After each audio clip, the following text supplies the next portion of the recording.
اتر پردیش کا شہر جونپور، جسے شیراز ہند کے نام سے بھی جانا جاتا ہے، جس کے دامن میں بہت ساری تاریخی عمارتیں، تاریخی مقبرے اور خانقاہیں آج بھی موجود ہیں۔ انہی میں سے ایک ہے بہرام خان کا مقبرہ۔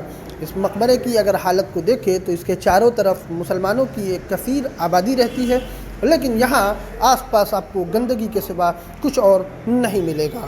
یہ مقبرہ شہر کے بلوچ پورہ میں واقع ہے اور اسی کے بغل میں ہے ملا محمود جونپوری رحمۃ اللہ علیہ کا مقبرہ، جہاں حضرت مولانا ابوالعرفان خان ندوی رحمۃ اللہ علیہ سابق محتمم ندوۃ العلماء بھی مدفون ہیں۔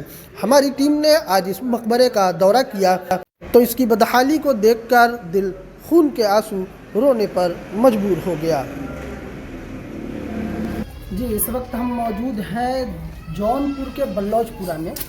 بلوچ پورہ کا یہ وہ تاریخی قبرستان ہے جس قبرستان کے اندر جونپور کے بڑے بڑے علماء کرام، صوفیاء کرام اور اس کے علاوہ بڑی بڑی کتابوں کے مصنفین کی تدفین عمل میں آئی ہے۔ یہ وہ قبرستان ہے جسے محکمہ آثار قدیمہ کے زیر انتظام ہونا چاہیے تھا، لیکن یہ جونپور کی بدقسمتی، آپ کہہ لیں کہ جونپور کی بدقسمتی ہے کہ محکمہ آثار قدیمہ کے زیر انتظام آج یہ قبرستان نہیں ہے۔ قبرستان کی حالت یہ ہے کہ قبرستان میں گندگی کے انبار لگے ہوئے ہیں، اور یہ جہاں پر ہم کھڑے ہوئے ہیں یہ وہ جگہ ہے جو بتائی جا رہی ہے کہ یہ بہرام خاں کوئی تھے جو شیر شاہ سوری کے زمانے میں تھے، ان کی قبر ہے اور اسی کے پاس کھڑے ہوئے ہیں ہم لوگ۔ اور اس قبر کے آس پاس کا جو پورا علاقہ ہے اس میں گندگی کے انبار لگے ہوئے ہیں۔ اس کی اور بڑی بات تو یہ ہے کہ بتایا جا رہا ہے کہ اس پورے علاقے میں اس چیز پر کوئی کام نہیں ہوا، کوئی انتظام نہیں ہوا۔ حکومت کی طرف سے بہت سارے فنڈ ریلیز کیے گئے قبرستانوں کو کی گھیرا بندی کے لیے، لیکن اس کے باوجود یہاں پر اب تک اس طرح کا کوئی کام نہیں ہوا ہے۔ بعض لوگوں سے ہم نے یہاں پر بات چیت بھی کی، اور جو یہاں کے کاغذات ہیں ان کاغذات کی روشنی میں اگر دیکھیں تو اب بھی قبرستان کا بہت سا ایسا حصہ ہے جو کہیں نہ کہیں گم ہو گیا ہے۔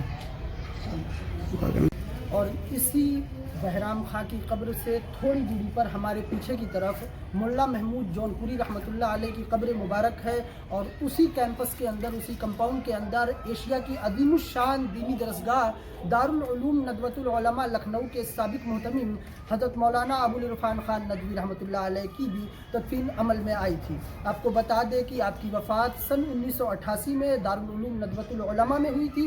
وہاں پر ان کی نماز جنازہ پڑھنے کے بعد ان کی میت کو یہاں پر لایا گیا تھا، اور جس کے بعد ان کی تدفین یہیں پر عمل میں آئی۔